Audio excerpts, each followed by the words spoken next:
Muy buenas tardes a todos.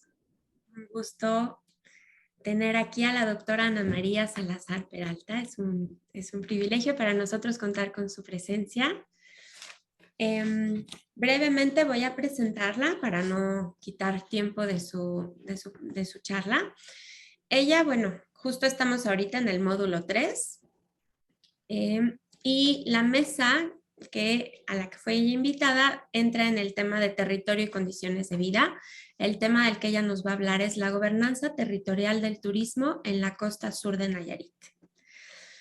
Les platico un poco, ella tiene un largo currículum y brevemente les menciono, bueno, ella es licenciada en Antropología Social por parte de la Escuela Nacional de Antropología e Historia. Es maestra en antropología por el Rackham School of Graduate Students de la Universidad de Michigan y doctora en antropología por la UNAM. Es investigadora titular con enfoque crítico sobre el turismo en el Instituto de Investigaciones Antropológicas de la UNAM y entre sus campos de conocimiento se encuentran los estudios rurales en Chiapas y en el norte de Morelos. Tiene estudios articulados al conocimiento de las dinámicas económicas y culturales activadas por el capitalismo tardío. Entre sus estudios más recientes se destacan los enfoques contemporáneos de la antropología del turismo, atendiendo a conocer las dinámicas del turismo residencial, la patrimonialización de los recursos culturales del occidente mexicano y las respuestas sociales ante la pandemia en los enclaves del Pacífico Medio de la Riviera de Nayarit. Entre sus publicaciones como autora y coautora se encuentran los libros Globalización, Movilidad y Turismo Residencial en la Costa Sur de Nayarit, publicado en el 2021. Asimismo, en el 2021 se publicó Movilidades y Fronteras, una mirada transdisciplinar. Otra publicación es Movilidad e Inmovilidad en un mundo desigual, turistas, migrantes y trabajadores en la relación global local del 2018. Tepoztlán, Movimiento Etnopolítico y Patrimonio Cultural, una batalla victoriosa entre el poder global del 2014. Enfoques antropológicos sobre turismo contemporáneo del 2013. Women and Indigenous Religions, o sea, Mujeres y Religiones Indígenas del 2010, Antropología Visual en 1977 y la producción cafetalera en México entre 1977 y 1988 en 1992. Por último, entre su larga lista de ser coautora y escritora, tiene la participación estatal en la producción del café en la región norte del estado de Chiapas de 1988.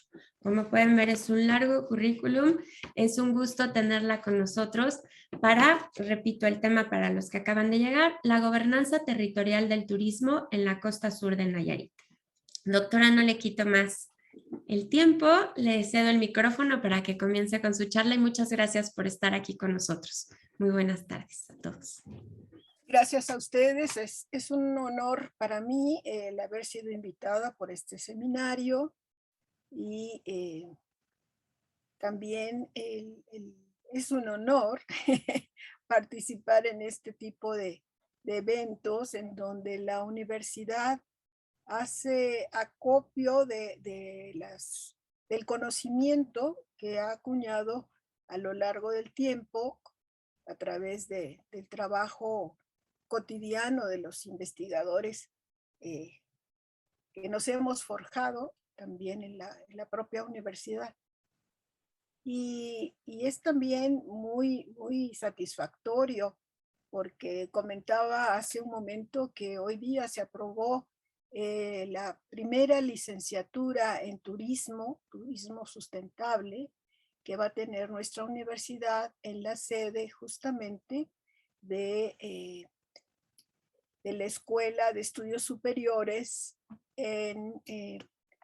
esto es en León, ¿no? En la sede de León, Guanajuato, que tiene la UNAM ahí establecida.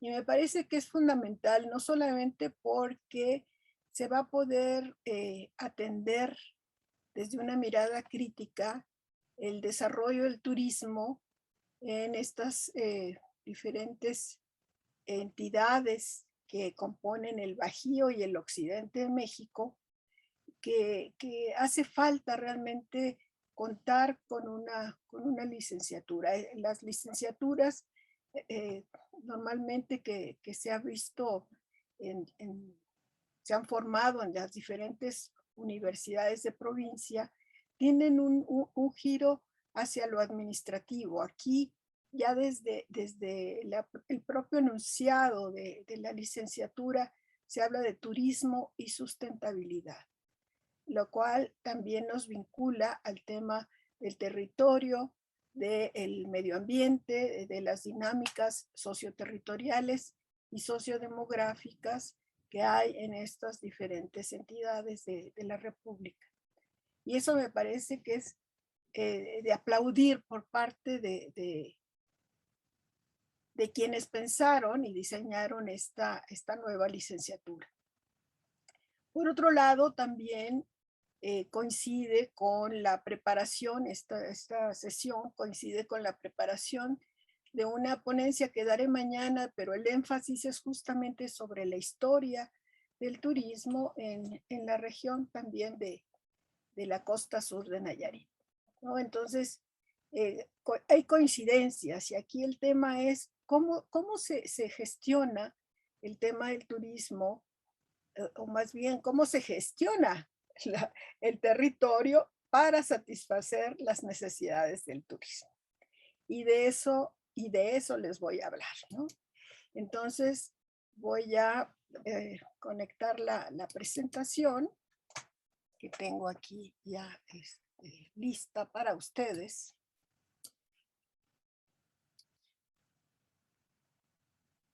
Y hablarles pues de este tema. A ver, ¿ya la están viendo? Sí, doctora, muchas gracias. ¿Sí? Bueno, ¿y se ve bien? No hay ningún problema. Ya se salió. Estaba ahí. A ver, ¿qué cosa hice? Ya. Listo, Okay. ya se ve, muchas gracias. Ok. Entonces, bueno, la idea es justamente hablarles de la gobernanza territorial, ¿no?, que ocurre en esta región de la costa sur de Nayarit.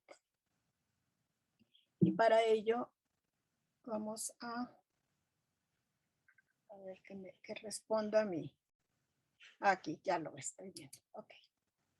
Bueno, el escenario geográfico de Bahía de Banderas corresponde justamente a el occidente de México, en la parte del Pacífico Medio de la República Mexicana.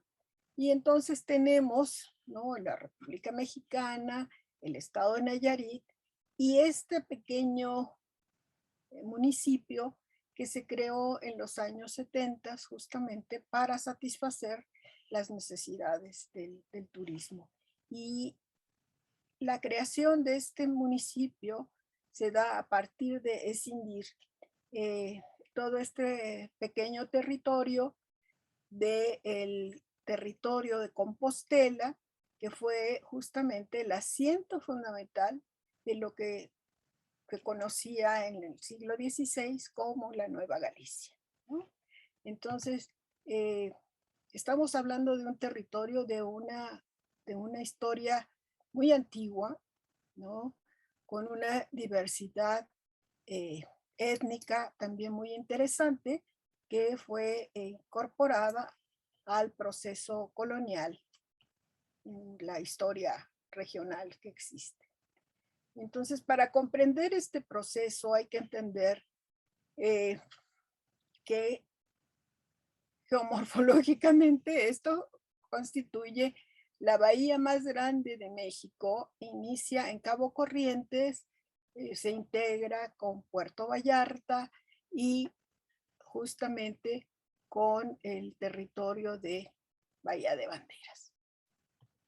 Y entonces lo que tenemos aquí es el tema de una bahía que por su importancia en playas tiene una belleza extraordinaria, porque la bahía cubre una gran zona precisamente de una selva baja y caducifolia, y finalmente el tema que integra eh, una, una, una diversidad ambiental muy interesante por parte de los pueblos costeros y tierra adentro, que tienen características realmente diversas en cuanto a las, al medio ambiente, ¿no? Hay una enormidad de ríos que han sido ahora, eh, pues son de los ejemplos que han sufrido más por el tema del desarrollo turístico en esta región. Entonces, ello nos plantea una serie de conflictos, ¿no?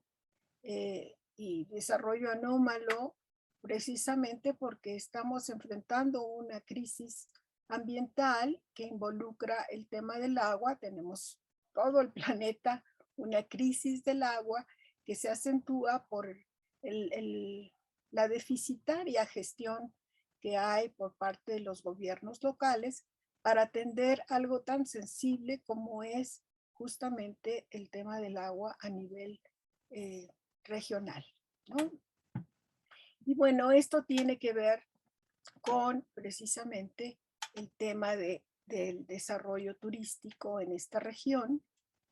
Y lo que nosotros hemos pretendido hacer con esta línea de investigación y con este estudio específico es mirar esos intersticios, ¿no?, que existen entre los diferentes procesos de articulación que han llevado, por un lado, la expansión turística en la región, y por otra, el tema de la producción del espacio para el tema inmobiliario, y de ahí la producción, por supuesto, de la plusvalía para los inversionistas del turismo.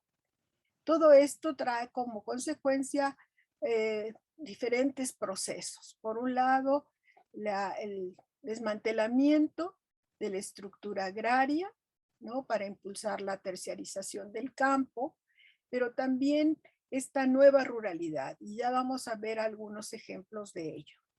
Y por el otro, los procesos de los que estábamos hablando, de producción de capital gestionados por el turismo de masas y el turismo residencial, que también se conoce como la migración internacional por estilo de vida, y esta la gestionan básicamente las poblaciones de jubilados que corresponden a la población baby boomer, que nació después de la Segunda Guerra Mundial hasta los 1964, que es ahora ya una población que creció con un desarrollo muy importante en cuanto a el tema de la calidad de vida que se ha tenido después de la posguerra, en el sentido no solamente de condiciones de salud, condiciones laborales, de estudios, en fin, una generación que está arribando, ya ha arribado al proceso jubilatorio, y que se mueve ahora, ¿no?, que está en plena movilidad hacia espacios pues de recreación en todo el planeta, no nada más en México.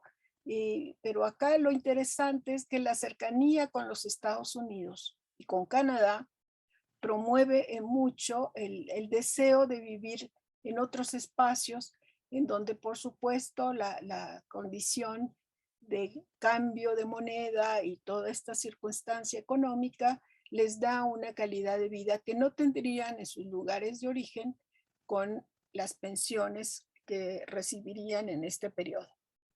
Entonces aquí hay una ganancia importante para ellos, pero también es una población que el estado de bienestar les dio una formación importante también como ciudadanos. Están acostumbrados también esta población a ser proactivos en términos de la calidad de vida que están exigiendo también, no solamente a sus autoridades en los lugares de origen, sino también a los lugares donde llegan a residir, como el caso del sur de Nayarit. Y aquí tenemos dos ejemplos, ¿no? En esta diapositiva, en donde se muestra el tipo de desarrollo. Por un lado, el tipo de desarrollo del tipo de turístico que se desarrolla desde Nuevo Vallarta, ¿no? Y por otro lado tenemos una maravilla natural que son las Islas Marietas, que tienen este domo, ¿no? La formación de este domo y una playa maravillosa dentro de este domo. Nadie pensaría que existiría algo así en este territorio y sin embargo existe, ¿no? Entonces, como dice Daniel Gernot, ¿no? Un estudioso del turismo, geógrafo estudioso del turismo, que el turismo ha sido visto como un atractor de procesos económicos, políticos y sociales.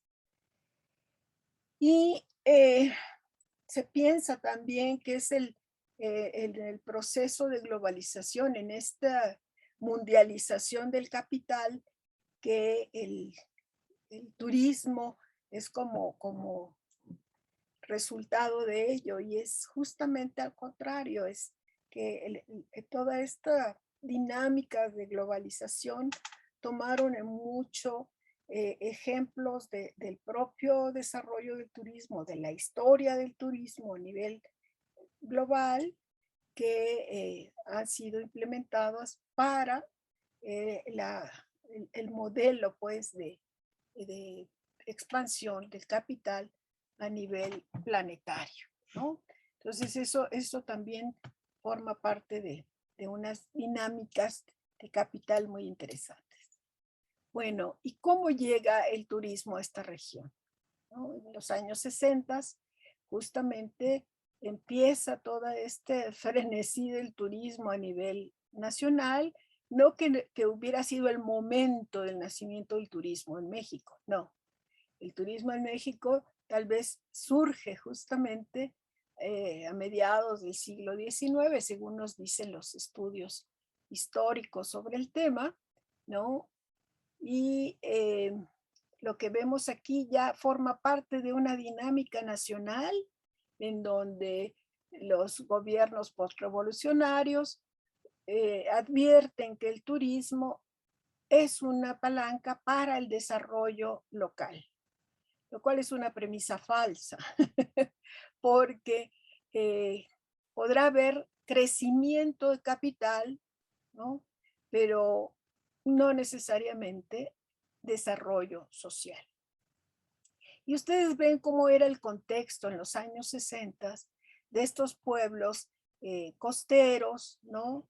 Con pues características muy precarias, no solamente de la transportación, sino de las propias vialidades para ello, y se contaba todavía con animales pues de carga, porque las plantaciones y las empresas comercializadoras de todos estos sistemas de explotación capitalista para el mercado de productos agrarios llevó justamente a producir en buena medida infraestructuras que más tarde fueron utilizadas por el propio turismo.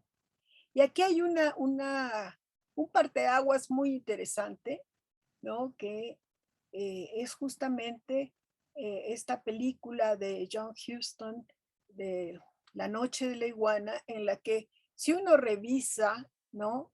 La hemerografía del tema, la profusión de imágenes de Liz Taylor, ¿no? Para promocionar la película, pues poco tiene que ver con la realidad porque ella no formó parte del elenco de La Noche de la Iguana, pero sí constituyó su presencia una importante estímulo para el turismo. Si ellos podían estar en Puerto Vallarta, ¿no? Pues el tema es que mucha gente empezó a tener interés en conocer esas playas, ¿no? Entonces se empezó a establecer unas dinámicas de turismo doméstico y más tarde también de turismo internacional que llegaron a las costas de Puerto Vallarta y hacían visitas, ¿no? Visitas, eh, sobre todo en lancha, visitaban algunos otros destinos como Bucerías o como Sayulita, entre otros, o Rincón de Guayabitos era otro de los destinos muy,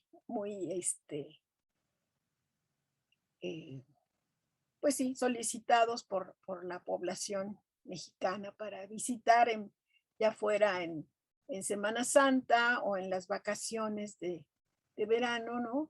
De que podían las familias moverse a conocer estos lugares. Y bueno, en el 2018 hubo justamente un homenaje que hace el Centro Universitario de la Costa de la Universidad de Guadalajara, que su sede está en Puerto Vallarta. Hicieron una exposición que yo tuve oportunidad de conocer para hacer esta celebración de los 50 años de esa filmación.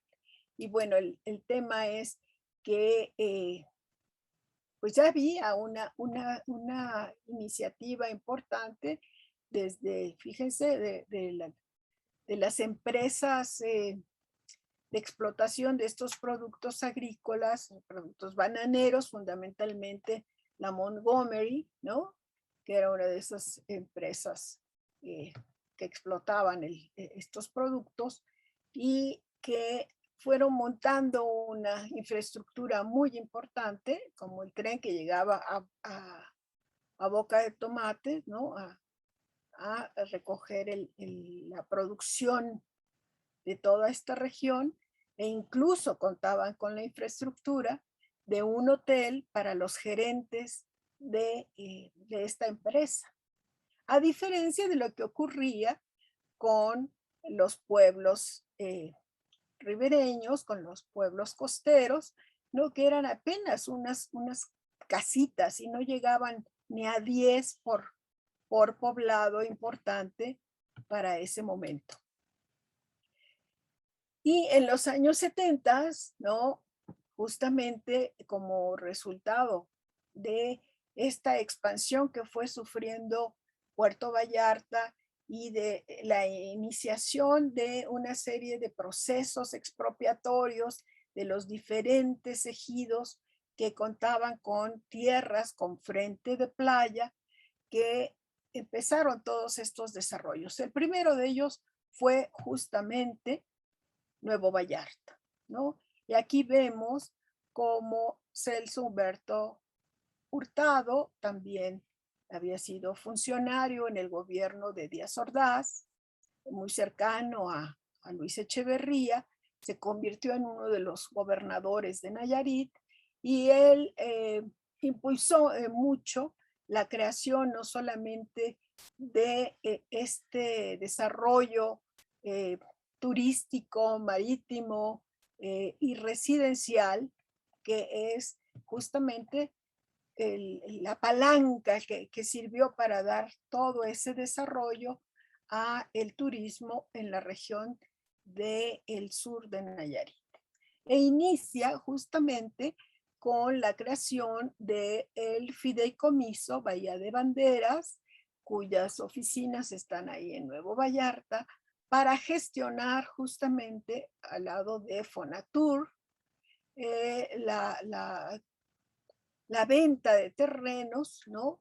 Para justamente el emplazamiento de los hoteles, de los resorts y de todos los condominios que a lo largo de la franja marítima territorial se han ido construyendo, ¿no? Por toda la bahía.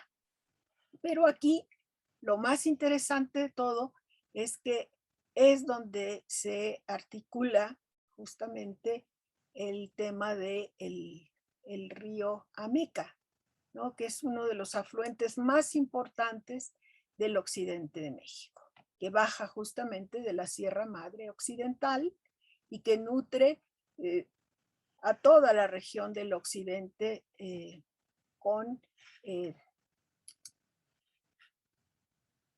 con el agua que es necesaria para la vida de todas estas poblaciones. Por otro lado, tenemos a los representantes de la OBC, de la Oficina de Visitantes y de ahí de Bahía de Banderas, que son los que promueven directamente en eventos como Fitur en España y en todos lados del mundo, ¿no? Los destinos turísticos, que a la postre son 23 microdestinos que se integran a la marca de la Riviera Nayarit. Y ponía yo aquí la imagen de esta indígena birrárica que vende sus artesanías, ¿no? Pero que se confunde mucha gente por el tema de la desterritorialización y un poco la creación de los estereotipos que se da en el ámbito del turismo, porque la promoción se hace, ¿no? Con los trajes de las birráricas, trajes rituales, y el tema es que, bueno, este es un maracame, ¿no? Un traje de un maracame que poco podría estar haciendo una promoción en un contexto real, ¿no?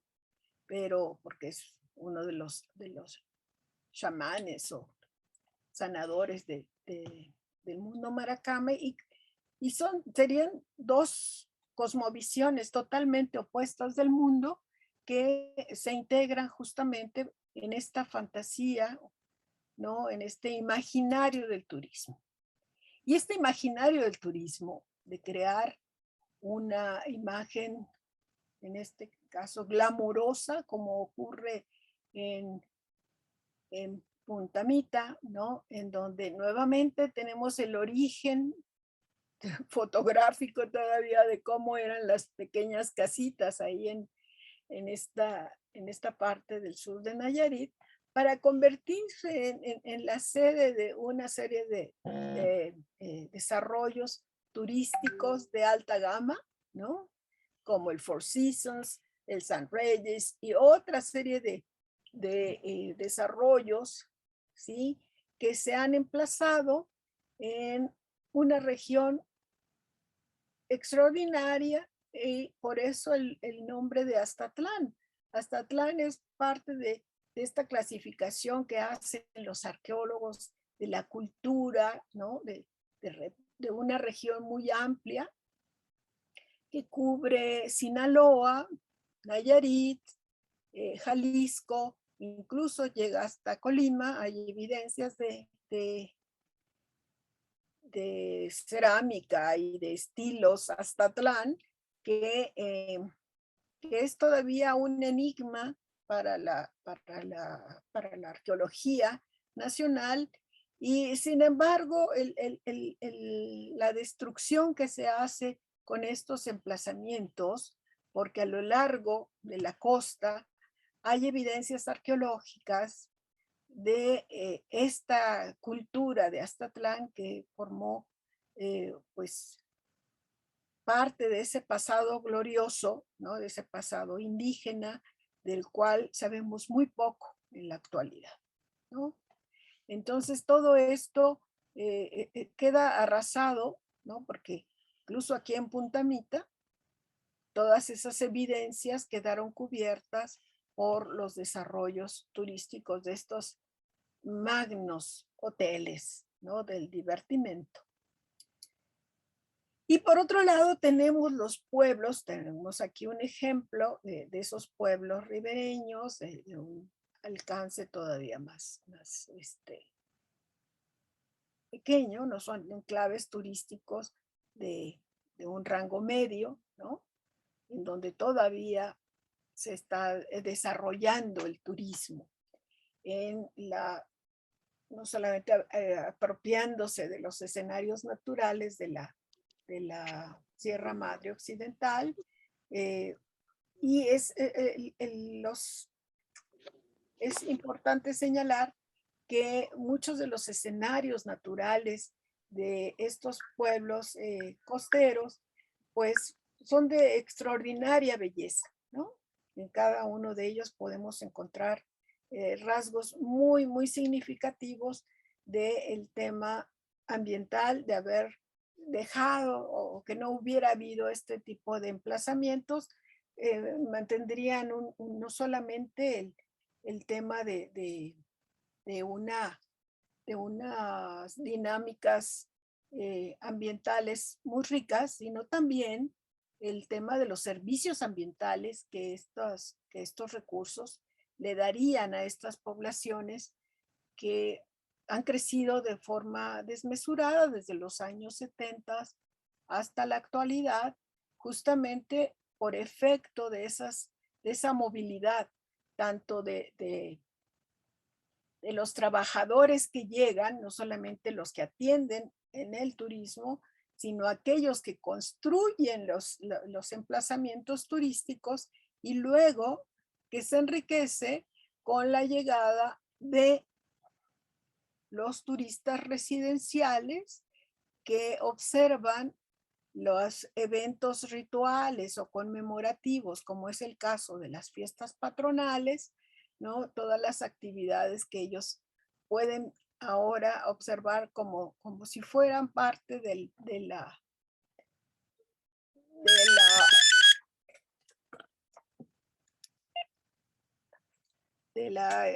demanda del mercado turístico. Y bueno, todo esto forma parte de esas dinámicas regionales. Por otro lado, vemos también que en este imaginario del paraíso ocurren muchas perversiones y actos verdaderamente lesivos al medio ambiente, porque ya comentaba yo el tema del río Ameca y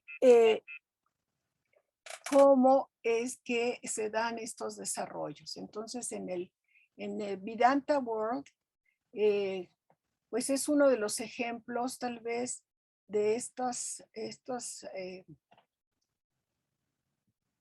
conflictos, ¿no? Entre el uso del espacio para un enclave y aquellas, pues yo diría que hasta actos perversos, ¿no? De crear y recrear escenarios de una forma exótica y sin ninguna necesidad, porque si hubiera permitido mantener el medio ambiente prístino, no habría la necesidad de crear pues este tipo de espacios casi temáticos, ¿no? Ahora lo que se trata es de crear en el lecho del río Ameca una serie de isletas con jardinería, en fin, unas imágenes paradisíacas para que los visitantes de este Vidanta World puedan ver desde el funicular que han establecido ahí, pues que la belleza es así extraordinaria en toda esta región, cuando hay una serie de usos excesivos sobre el medio ambiente natural y están atentando no solo sobre la flora y fauna del lugar, sino también sobre la vida de las poblaciones humanas que ahí radican, ¿no?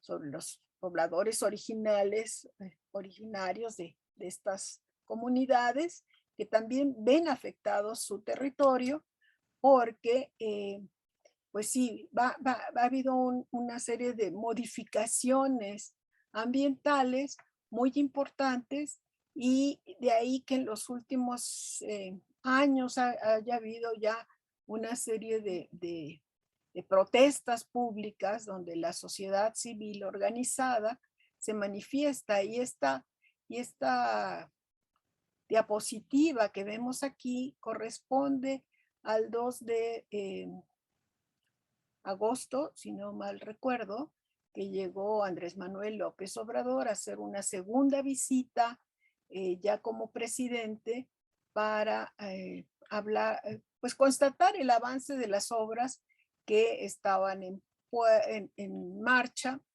y que son también con capital público y privado, pero sobre todo la premisa que maneja este gobierno de la Cuarta Transformación es el ir allanando este camino de las distancias sociales, ¿no? La desigualdad social que él observó como en su trabajo de campaña política, pues verdaderamente es lastimoso en muchos casos, ¿no? Porque las desigualdades sociales, mientras que tenemos lugares que son paradisíacos y que la gente no puede salir no les permiten tanto visitar a esos otros pueblos porque no hay nada que ver, ¿no? O porque les parece que es demasiado simple como para la mirada del turista, ¿no? Que no tendría la capacidad de entender esa pobreza. Y desde el punto de vista de los desarrolladores y de los inversionistas del turismo. Pero ¿qué pasa también en medio de todo esto? El tema es que mucha de la gestión del territorio, ¿no? De la gobernanza territorial de esta región, o más bien está decidida desde el gobierno federal, así quedó establecido desde la creación de Nuevo Vallarta en los años 70 del siglo pasado, y todas esas decisiones gubernamentales que han afectado tanto el territorio, pues tienen ahora una serie de consecuencias que podemos observar, no solamente la respuesta de los terrenos o de estos espacios en donde ha habido una serie de deslizamientos por efecto de las construcciones que hay ahí, y supongo que tiene que ver con que esta parte de la bahía, ¿no? Como en muchos otros lugares de México, el tipo de no solamente de geografía, sino de cómo están compuestos los terrenos, pues, la tierra misma, pues son anfiteatros que se crean entre arena, tierra, y que se adhieren, se agarran al terreno precisamente por la presencia de árboles, palmeras. Hay una diversidad de plantas también muy rica, que toda esa capa verde, ¿no? Que se observa con gran belleza, porque realmente son muy bellos esos lugares, pues está siendo devastada, ¿no? Y lo que tenemos ahora, justamente con el huracán Nora, es cómo ha ido también teniendo impactos muy fuertes sobre la infraestructura, sobre todo infraestructura que pues dejó de dársele mantenimiento por los gobiernos tanto del PRI como del PAN, ¿no? Que solamente han tenido una actitud extractivista frente a la responsabilidad social que se tiene con la población local. Y entonces hubo también el derrumbe, ¿no? En el río Cuale, de parte de uno de los puentes más antiguos, pero también aquí se observa cómo hubo estas inundaciones, ¿no? En el terreno muy cercano al Vidanta World, y aquí lo vemos, justamente yendo en el puente que conecta a Vallarta con Bahía de Banderas. Y aquí vemos pues todo el tipo de corrientes y de fuerza que tuvo este huracán Nora y los impactos que ha tenido en toda esta región.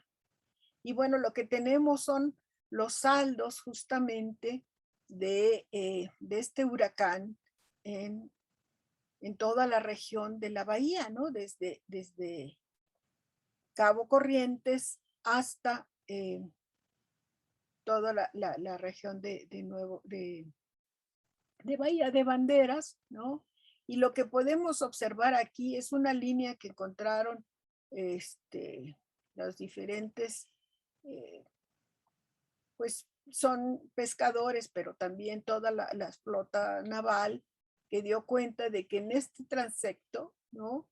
Una línea de basura, que ahora las poblaciones locales y aquellos que cuentan con navegaciones, pues se han dado a la tarea, sobre todo la población civil, de recoger toda esa basura que arrastraron los ríos y que llegaron al mar. Hay un trabajo muy importante de parte de los pescadores que son prestadores de servicios turísticos también, por ejemplo, en las Marietas, ¿no? Que salen de ahí de Punta de Mita, porque está justamente enfrente de Punta de Mita están las islas Marietas, y que ellos tienen la obligación frente a las autoridades ambientales, tanto de medio ambiente como de Conagua, de dar servicio de limpieza a todo el área que rodea las islas Marietas, porque los arrastres que hay de las aguas residuales y de la basura que se tira a los ríos, que esa es una práctica irracional totalmente, no solamente de los desarrolladores, sino también de las poblaciones locales que no han tenido educación ambiental.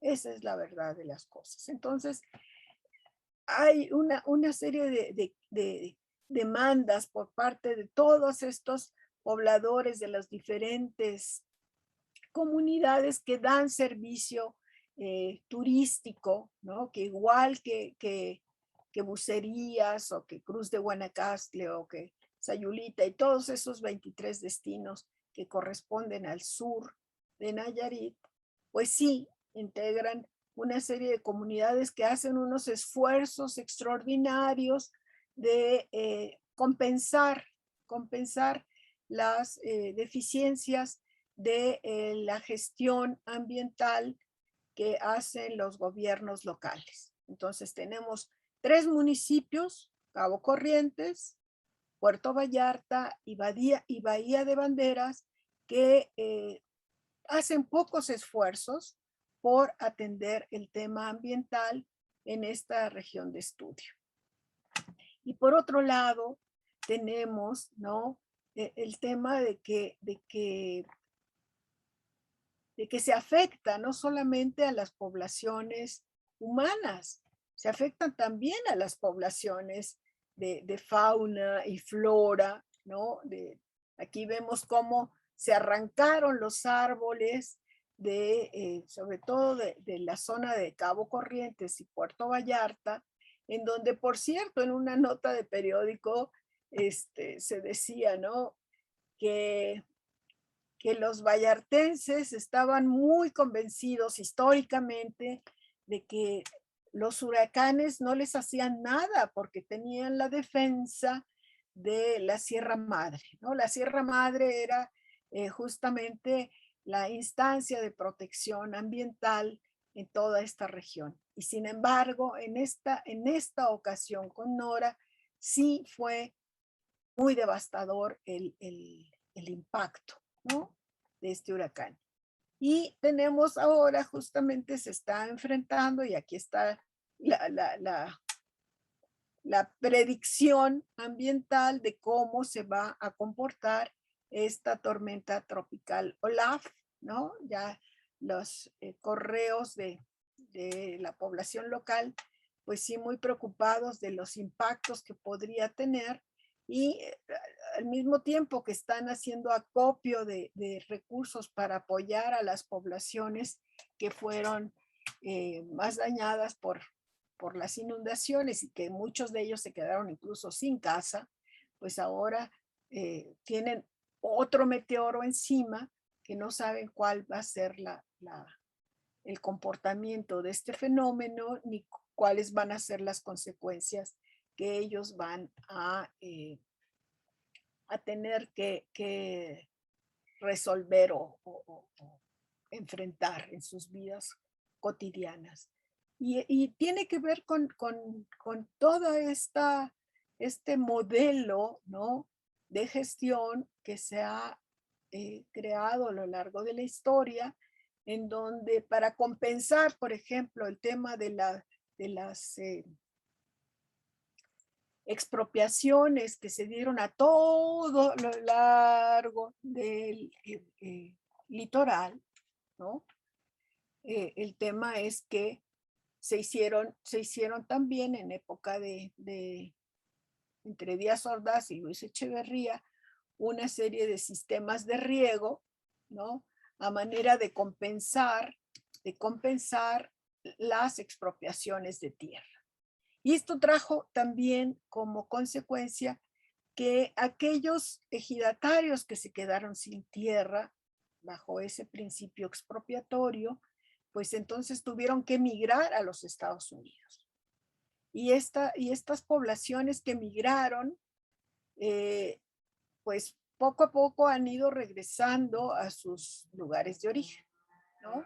Entonces, cuando uno hace investigación de campo, descubre que en todas las familias, cuando menos en Bucerías, en Cruz de Guanacaste, en Sayulita, ¿no?, en todas estas que conozco del sur de Nayarit, nos hablan de los procesos migratorios que sufrieron justamente por efecto de las expropiaciones. Y cuando regresaron estas familias y se gestionó entonces la migración de retorno de todas estas personas, muchos de ellos ya habían tenido instrucción incluso de high school o profesional, ¿no? Tuvieron oportunidad de hacer universidad, pues sobre todo pública allá en algunos de los condados en los que estuvieron en los estados, en Estados Unidos, a nivel estatal, pues. Entonces, todo esto les dio también un capital social importante, ¿no?, para la movilidad que han tenido y que llegan y se incorporan al proceso turístico en condiciones que sus padres no tuvieron, por eso tuvieron que salir de estas poblaciones, ¿no?, y hacer la vida fuera del país, regresar, recuperar sus derechos, incluso agrarios, y reconstruir sus vidas a partir de esta relación que han establecido con la producción económica del turismo, ¿no? Entonces, ahora, claro, tienen una condición ya con otra formación, otras posibilidades también, pero esto no es generalizado para todos, ¿no? Hay muy diversas formas de integrarse a estos procesos y algunos de ellos han regresado justamente a los procesos agrarios, otros a la pesca ribereña, y estos dos procesos, tanto de la agricultura como de la pesca, tienen una serie de conflictos para poder funcionar dentro del marco del turismo, porque no se han gestionado cadenas de valor, ¿sí?, en donde los productores locales puedan hacer llegar a los hoteles o a los resorts o a los condominios, ¿no? La producción que ellos obtienen a lo largo del ciclo agrícola.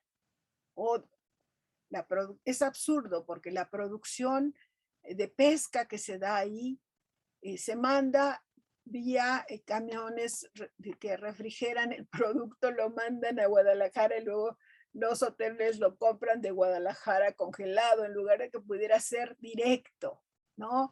Es una cuestión muy perversa de desmantelamiento y de no dar oportunidad a estas poblaciones de mantener realmente un turismo que sea responsable socialmente y que sea sustentable, ¿no? Que le dé a las poblaciones la posibilidad de desarrollarse. Y luego entonces los trabajadores del turismo que viven para darle el servicio, ¿no? Este tema de la terciarización y tiene que ver también con algo que dice Harvey, que no es solamente la creación del espacio, esta creación del espacio para la producción de la plusvalía capitalista, ¿no? No es solamente ese el fenómeno. El fenómeno es que este desplazamiento social de estos territorios provoca también que la mano de obra quede desocupada, ¿no? Y entonces esta mano de obra, pues tiene que buscar las maneras de poderse insertar dentro del espacio productivo del turismo. Pero esto beneficia de forma muy perversa al turismo porque entonces se manipula salarialmente de forma muy deficitaria el salario para los trabajadores del turismo. Esto tuvimos también oportunidad de mirarlo recientemente en el contexto de la pandemia a través de haber gestionado un cuestionario para la población de trabajadores del turismo. Entonces nos respondieron 99 individuos que dieron respuesta a nuestro cuestionario y luego esto lo pudimos contrastar también con 10 entrevistas que pudimos lograr de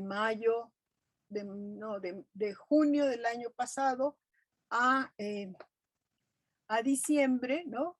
Que pudimos contar con esta información y hemos estado revisando y volviendo a mirar todos estos datos que han sido muy reveladores de la forma en la cual los trabajadores del turismo han podido sobrevivir a lo largo de estos 18 meses que hemos vivido bajo el yugo de la pandemia, ¿no? Entonces, para ellos todavía es todavía más cruel toda la situación porque han quedado dependientes de un sistema productivo muy perverso, ¿no? Por un lado, el tema de estas crisis, nos dice Ernest Cañada, siempre benefician al capital, ¿no?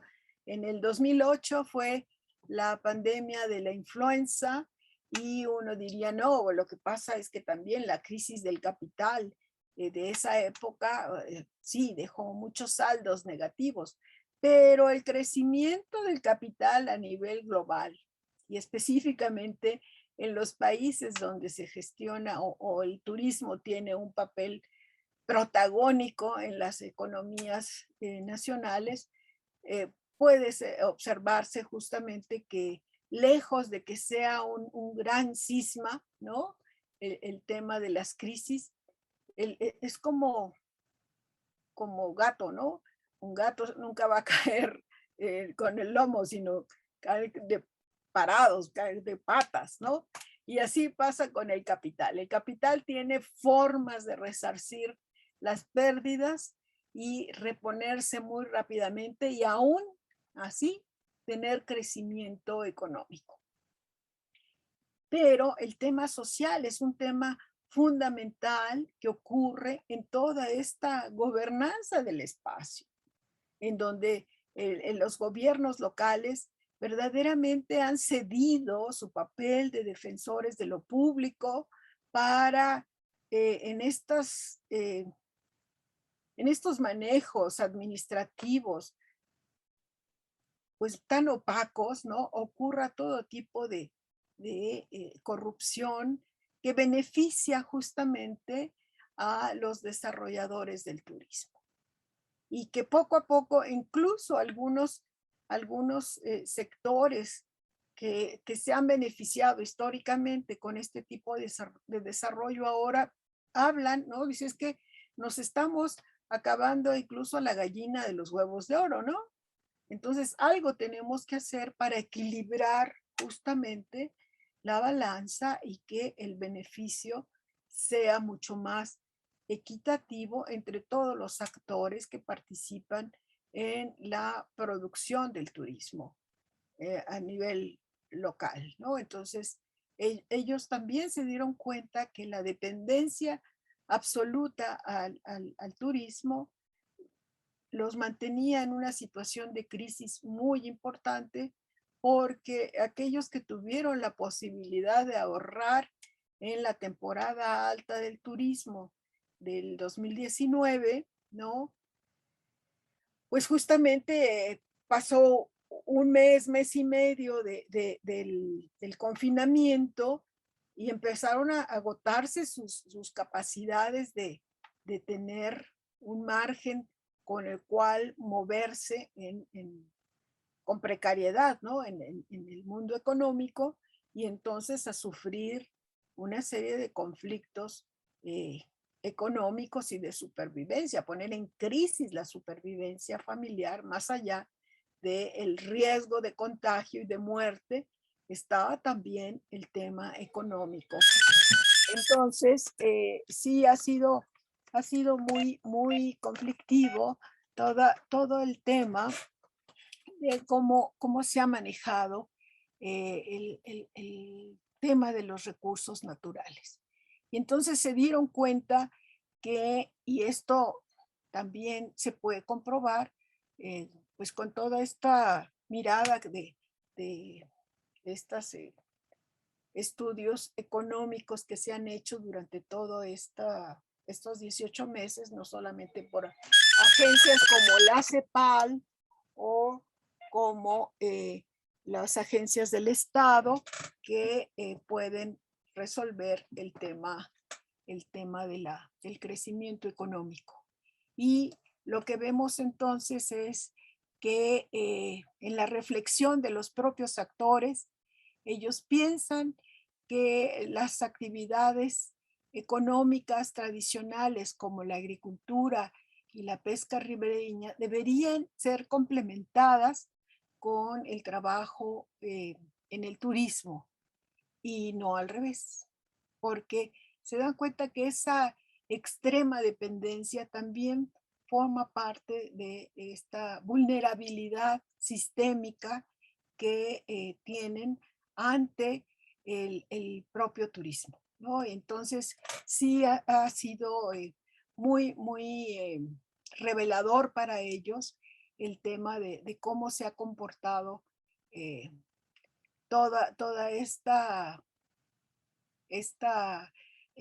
gobernanza que tiene el Estado sobre el territorio, sobre los recursos que hay en el territorio, cómo se han permitido que se emplacen desarrollos turísticos en lugares donde nunca debieron haberse permitido estos desarrollos ante la carencia de planes de manejo ambiental que son definitivos para el desarrollo turístico en esta región del occidente de México, ¿no? Entonces, sí ha sido muy, muy revelador, ¿no? Por parte de los mismos actores, toda esta reflexión y cómo observan ellos también el tema de estos impactos. Y veíamos también el tema de estas nuevas de estas nuevas ruralidades, ¿no? En donde tenemos, sí, actividades rurales, pero ya no tenemos campesinos, son comerciantes en pequeño o son empresarios, algunos de ellos también del turismo, eh, pero como ejidatarios que aún poseen tierra, ahora ya fraccionada por cada uno de ellos y tienen esos derechos agrarios en, en su normatividad, pues sí, el tema es que muchos de ellos tienen una mirada ya empresarial, ¿no? Y esta mirada empresarial no solamente habla de la pluriactividad que puede haber en los espacios campesinos articulados a procesos productivos, como en este caso el turismo.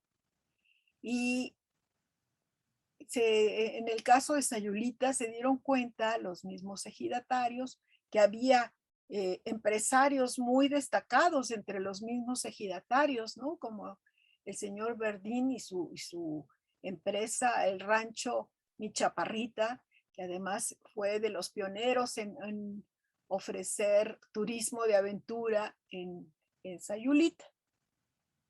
Pero con el paso del tiempo, pues ha sido un empresario exitoso, ¿no? En la escala en la que él se mueve, ha sido muy exitoso y formando parte de este comisariado ejidal, pues justo con el comisariado ejidal actual, impulsaron que teniendo esta conciencia de que ellos eran los propietarios de un predio muy importante en el centro mismo del pueblo de Sayulita, que el salón ejidal podía convertirse o transformarse en un hotel también de alta gama, ¿no?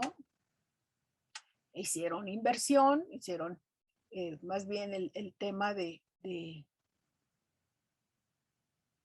organizarse para buscar empresarios que invirtieran capital privado con ellos, ¿no? Se hicieran socios y pudieron hacer un desarrollo justamente, pues muy importante, ¿no? El desarrollador de esto, pues para poder como bautizo, ¿no? Bautizar esta empresa con gran éxito, con gran augurio de éxito, buscaron a una familia muy notable en el mundo de la política norteamericana, como la familia Kennedy, e invitaron a 40 de los miembros de esta familia para que inauguraran justamente el Hotel Sayulinda, ¿no? Que justamente marca este nuevo derrotero de los ejidatarios en Bahía de, sí, en el municipio de Bahía de Banderas. Y este es un ejemplo muy importante y además único, porque no se había dado en ninguna otra parte de Nayarit, ni del propio municipio, ¿no? En donde una de las formas compensatorias que tuvieron al inicio de los enclaves turísticos fue justamente que Fonatur y el FIBA les construyeron un hotel ejidal, solamente que nunca les dieron la capacitación como empresarios del turismo. Entonces, pues ahí se va, ¿no? Y pues sí, lógicamente la infraestructura de este hotel poco a poco se fue inutilizando y el alto costo del manejo de esta infraestructura, pues fue realmente costoso para la población local, ¿no? Y al paso del tiempo, ¿no?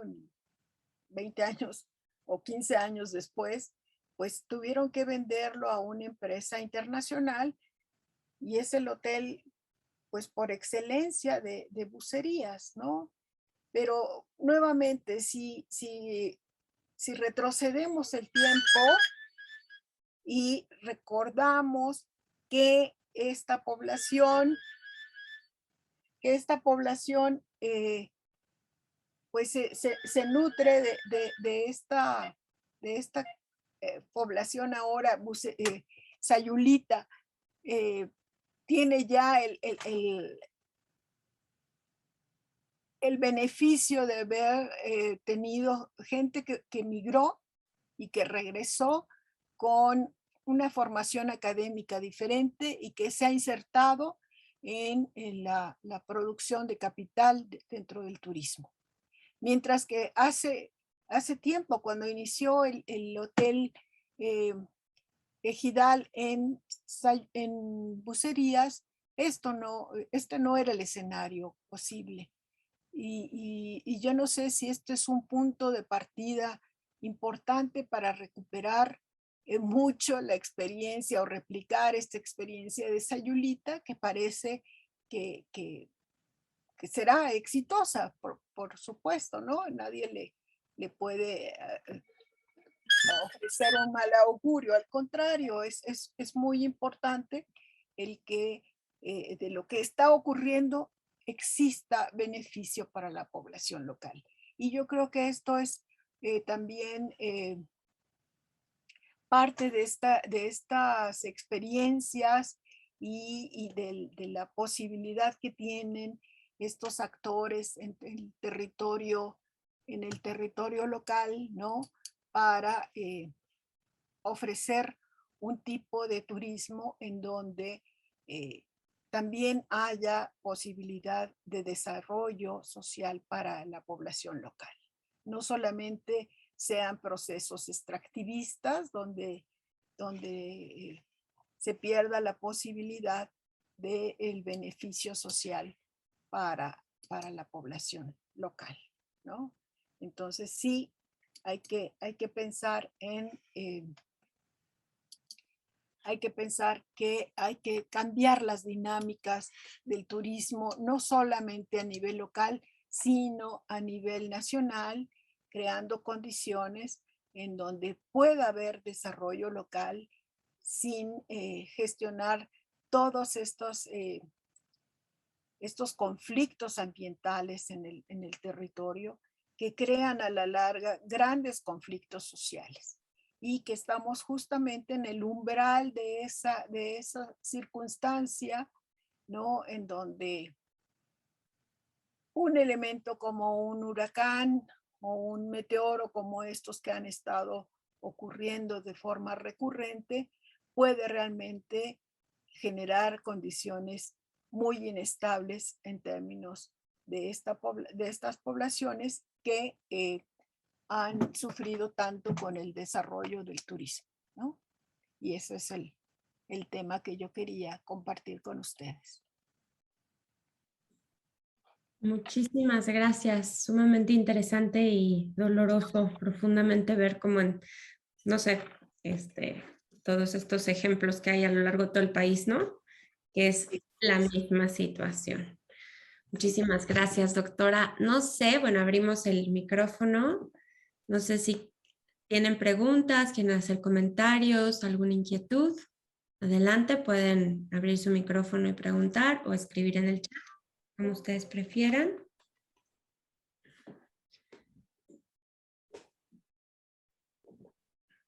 Estoy checando el chat.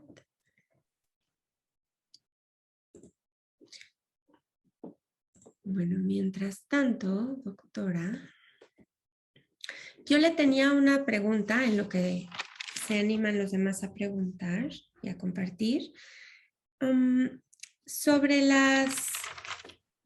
pasa en todas las regiones, ¿no? Me venía el ejemplo perfecto en la Riviera Maya, como este hotel Xcaret, ¿no? También representa estas danzas originales mayas y todos estos rituales y demás que se vuelven simplemente para el turismo, pues como justo los danzantes ay, se me fue, de Veracruz, se me fue el nombre ahorita. Sí, los voladores de Papantla. Que ya ni el nombre es correcto, ¿no? De este ritual Usted que ha estudiado y que se ha enfocado en Nayarit, ¿tiene idea o algunos ejemplos de algunas tradiciones, rituales, danzas que se hayan ido como ya diluyendo y que hayan cambiado realmente gravemente, como que se han perdido por este tema de utilizarlos como parte del turismo? Bueno, en Vallarta existe un palo volador, ¿no? Entonces, de forma recurrente, hay representaciones de voladores, ¿no? Entonces, son grupos ya que se constituyen como profesionales de la danza o de estos rituales, porque en realidad es una danza ritual eh, propiciatoria de una buena agricultura, ¿no? En eso, en la cosmovisión totonaca. Pero en el caso de Nayarit, Jalisco, que estamos hablando de una cultura ranchera de Occidente, en donde todo gira alrededor del linaje de creyentes católicos, es un catolicismo popular muy férreo, ¿no? Entonces, de ahí derivan una serie de aspectos de cultura tradicional, como la charrería, la música de mariachi. Hay que recordar que el mariachi nace en Nayarit, ¿no? Y que hay, por supuesto, una serie desde el punto de vista de la danza, ¿no? De las artes escénicas. Por supuesto que hay una riqueza dancística local, pero no se explota por el turismo, porque todo lo local como que no es atractivo para el turismo, no tiene la sofisticación creada por Amalia Hernández, ¿no? Para poderlo, no se ha folclorizado en ese sentido, ¿no? Entonces, no se ha transformado en un elemento de mercantilización de la cultura para, ¿no? El turismo, afortunadamente. Aunque sí hay una serie de aspectos de, de los actores sociales en estas comunidades que están recuperando eh, la música tradicional. Por ejemplo, hay un mariachi en San Vicente, ¿no? Un mariachi de la tercera edad que recupera las canciones tradicionales que se cantaban en la milpa o que se cantaban en casa o en las bodas.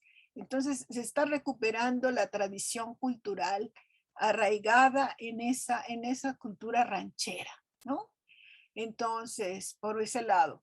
Por el otro lado, tenemos los grupos de danza que pues se articulan justamente a instituciones como los tecnológicos o la universidad, la sede de la Universidad de Nayarit, Autónoma de Nayarit, que está en Valle de Banderas, ¿no? Y que tiene sus propios grupos de danza folclórica y que recuperan parte del repertorio dancístico, pues del gusto popular, ¿no? Entonces, sí tenemos ese tipo de aspectos.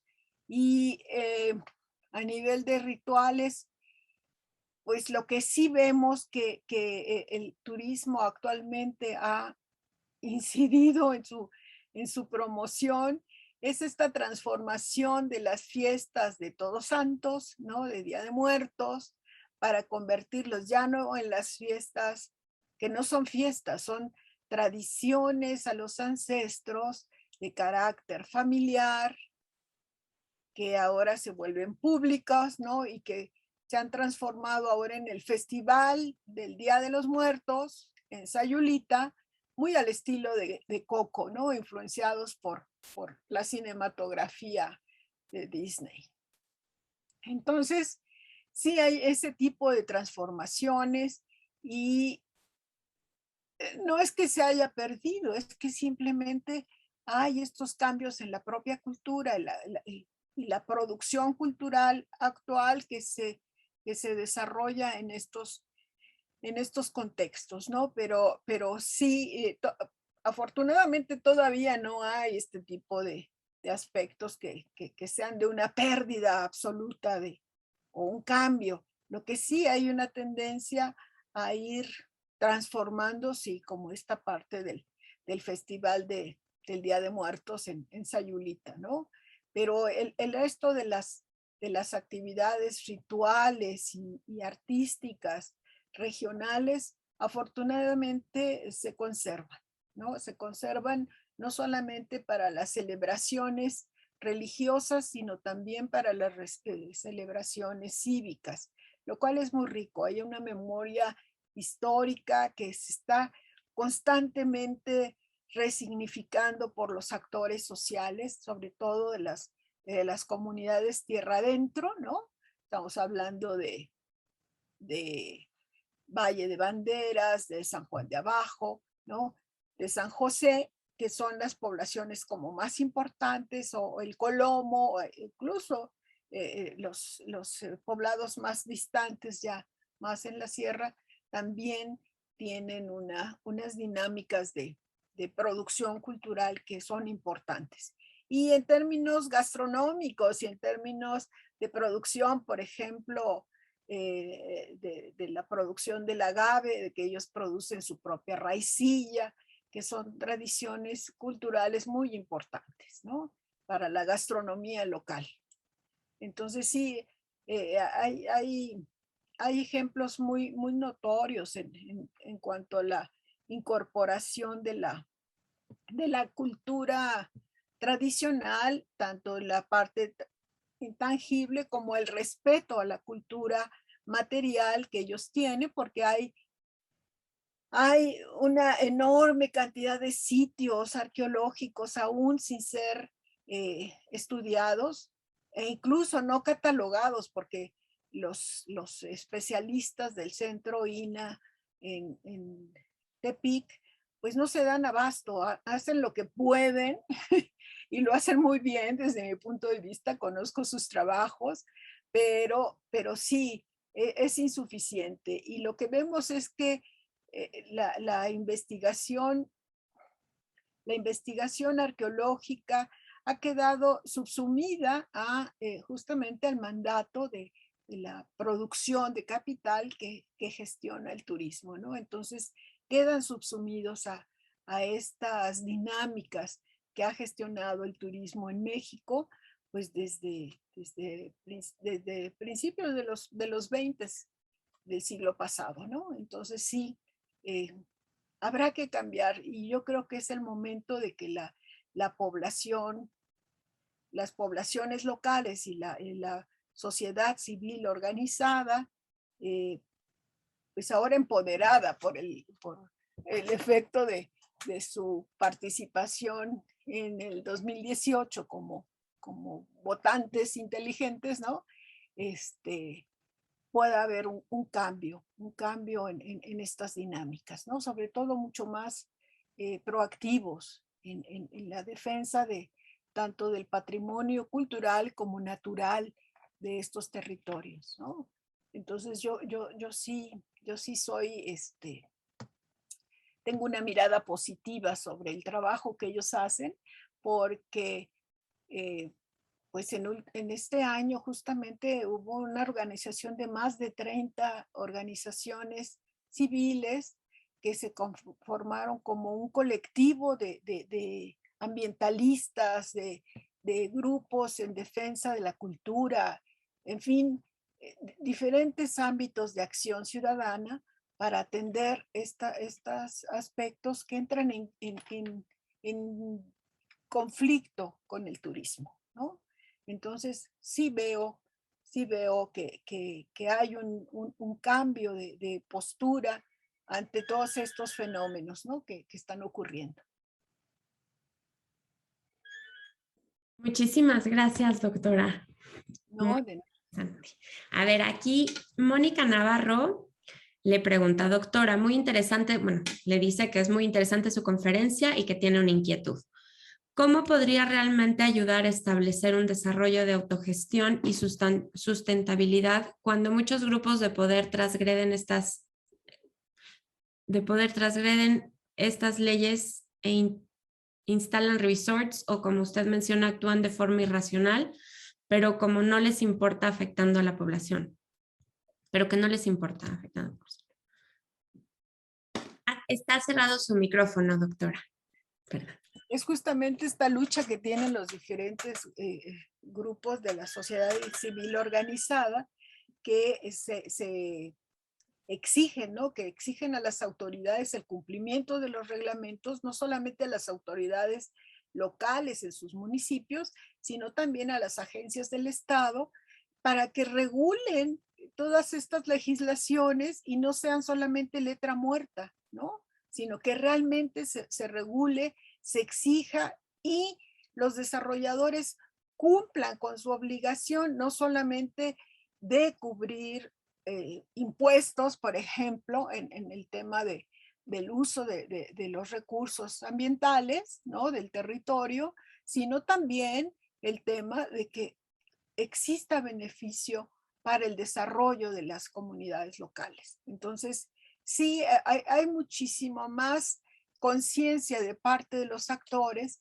y sí hay un trabajo de autogestión en este momento. Hay varios ejemplos de autogestión y uno de ellos es, por ejemplo, el tema de los ejidatarios en Sayulita, que me pareció que, bueno, era una consecuencia o es una consecuencia de esta nueva ruralidad, ¿no? Pero también ellos se insertan ya en esta transformación dentro del marco del capitalismo, pero con una mirada también inteligente de aprovechar ellos mismos los recursos que tienen y cómo manejarse para ser empresarios, ¿no? Y como ellos decían, es el sueño dorado de como campesinos han tenido de poder gestionar proyectos de este orden, ¿no? Y que están sumando esfuerzos y tienen la posibilidad y han tenido la posibilidad de sumar voluntades para que también los capitalistas lleguen y hagan una inversión en su propiedad, ¿no? Entonces hay este juego de voluntades que tiene una intención de beneficio a estas sociedades. Entonces todo está bajo un régimen jurídico que respete también la propiedad ejidal, ¿no? Entonces, bueno, pues en este tipo de posibilidades que tienen estos pobladores o estos ciudadanos, eso me parece que es un ejemplo de esta posibilidad de ser autogestores de sus proyectos, ¿no? Y no tienen que estar haciendo robinsonadas, ¿no? En este momento de la historia. Yo creo que hay muchos ejemplos. Un ejemplo que me parece fundamental, por ejemplo, es la Tosepancali en la Sierra Norte de Puebla, ¿no? Que ellos son uno de los ejemplos, no solamente de un turismo interesante que es la Tosepancali, ¿no? Pero el tema es que dentro de esta organización de organizaciones campesinas, ¿no? Logran poder entrar también al tema turístico, pero conservando el medio ambiente, recuperando en mucho todas estas intervenciones que habían dañado también el territorio y que están recuperando eh, pues sí, los recursos naturales para el beneficio de las poblaciones locales, en este caso de estas comunidades indígenas en nahuas en el norte de Puebla, ¿no? Entonces, sí hay muchos ejemplos también autogestivos en el marco del turismo rural, del turismo indígena, del turismo de aventura, cualesquiera nombre que le pongas a estos emprendedores del turismo que son diferentes a las grandes empresas globales que traen una mirada distinta, ¿no? De hacer turismo y que se vinculan a todo un proceso, ¿no? No solamente de hacer énfasis en ciertos recursos como el sol y la playa, sino que ahora también hacen turismo en ciudades históricas, o en otras, hay una diversificación pues de la oferta turística que es muy grande, ¿no? En este momento. Y por otro lado, el poder reactivar el turismo en todos estos destinos también es ahora una quimera importante, porque ¿cómo lo van a hacer sin seguir depredando como lo han hecho, ¿no? Una de las pues más bien resultados de la pandemia fue darnos cuenta de estas deficiencias, de la toma de decisión que se había tenido en el pasado. Y no de este gobierno, sino de los gobiernos anteriores, ¿no? Que desestructuraron toda la arquitectura del Estado-Nación creado por los gobiernos postrevolucionarios. Entonces, no es que regresemos a la idea del pasado glorioso, ¿no? No, sino justamente del beneficio social y la capacidad que tienen las poblaciones locales de tener un buen desarrollo humano, ¿no? Y además para poder hacerle frente a los conflictos estructurales como son las pandemias o el cambio climático, ¿no? Que son verdaderamente un desafío que tenemos toda la población del planeta, ¿no? En este momento, de cómo plantearnos de forma inteligente alternativas para evitar que se siga deteriorando nuestra posibilidad de sobrevivencia en este planeta. Esa es la verdad, ¿no? Muchísimas gracias, doctora. ¿Alguien más que tenga una pregunta, que quiera compartir algo?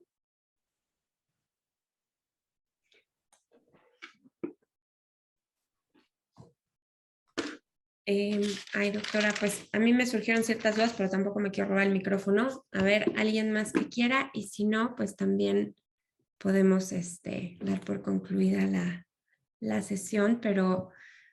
Sí, yo recibo los comentarios, preguntas en el chat, y si no, me las hacen llegar y yo con gusto les establezco comunicación con todos, ¿no? Pero está... sí, la pregunta de la autogestión y la sustentabilidad. Pues sí, esa es la pregunta. Ahora sí que la pregunta fundamental de aquí a las próximas décadas, ¿no? Exacto. ¿Cómo lograr ese giro, el giro social, ¿no? Que justo, bueno, creo que Ambiental. con eso podríamos cerrar. Al principio, antes de que entraran los participantes, nos comentaba que se autorizó la carrera ya en la licenciatura en la UNAM para el Sí, turismo sustentable. Entonces, sustentables. eso puede empezar a ayudar, ¿no? En una... A formar profesionales del turismo con una visión distinta, ¿no? Yo creo que la responsabilidad social que tiene la Universidad Nacional para la formación de cuadros en los diferentes campos de conocimiento está orientada justamente al sentido social, al sentido de lo social, al sentido de darle desarrollo a las poblaciones locales y por supuesto el crecimiento económico que viene con ello, eso es importante, pero el eje fundamental, el objetivo fundamental es el desarrollo social de las poblaciones humanas. Y por supuesto, mantener el equilibrio ambiental permitirá también preservar esas otras poblaciones, las poblaciones de flora y fauna, ¿no? Que son tan importantes para la sustentabilidad de la vida en todos estos espacios del territorio nacional, ¿no? Entonces sí, yo creo que el hecho de que se haya aprobado hoy día esa licenciatura nos da una posibilidad muy grande, ¿no? Y darle un giro a estas otras carreras de turismo que están más orientadas a la parte administrativa y gerencial del desarrollo turístico. Muchísimas gracias, doctora. Pues fue un gusto, un tema que nos deja mucho que pensar y Yo soy historiadora del arte, pero también guía de turistas y pues sí, al final es algo que tenemos que empezar a, pues ya estamos tarde, pero creo que es importante que una charla como la de usted nos puede llevar a pensar también cómo gestionarlo, al menos como guías de turistas desde nuestra trinchera, cómo apoyar a esto, porque sí es un tema muy grave y que es de toda nuestra atención. Y yo nada más diría para terminar que el estudio del turismo en la universidad y, por ejemplo, en la antropología ha sido tardío, no por desinterés, sino porque no habíamos visto tal vez el tema de que el turismo, cuando uno estudia el turismo, es como abrir una ventana muy grande a muchos procesos, a muchos fenómenos que se van concatenando para crear esta serie de conflictos, ¿no? que vamos viendo, y la posibilidad de ver estos intersticios entre un proceso y otro, cómo se van articulando, es lo que nos permite también poder poner la mirada para buscar las soluciones posibles y que sean los propios actores locales los que también vayan gestionando el cambio de paradigma en sus propios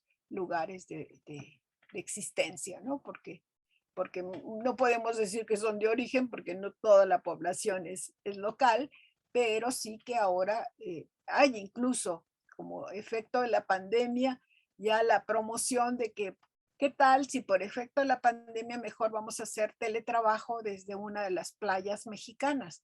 Y pues, es válido, ¿no? Nada más que hay que ser muy consciente de lo que pasa en esas playas mexicanas, ¿no? Claro, totalmente de acuerdo. Pues muchísimas gracias. Gracias por su tiempo, por este tema tan interesante. Gracias a todos por estar aquí con nosotros. Esta sesión queda grabada, igual que las otras, para que se pueda compartir. El sábado se sube a nuestro canal de YouTube.